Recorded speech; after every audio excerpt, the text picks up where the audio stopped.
10 million people starve to death on the planet every year, die of diseases that we've known the cure for 100 years. But because the capitalist system has no recognition of that as a demand, they do not respond to that.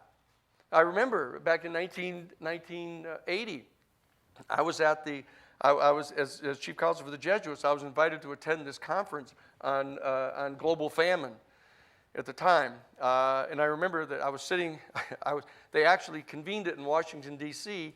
at Blackie's Beef House, actually, and they were serving marbled beef, grain-fed beef at the meeting. I was sitting at the table with the president of the American Cattlemen's Association and the head of Ralston Purina, right?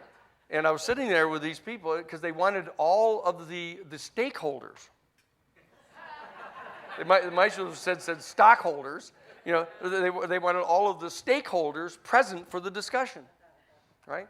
And they were going on and on about this poor thing of they were wringing their hands of these 10 million people dying of starvation, and so finally when we got to kind of a hiatus, I stood up and I said to the president of the International Monetary Fund and the president of the World Bank, who were both sitting there, I said, look at, the fact of the matter is that just here in the United States, we have thousands of silos filled with grain and corn and foodstuffs that have been consciously taken out of the supply and being held in these silos in order to maintain an artificially high price in the marketplace for these foodstuffs.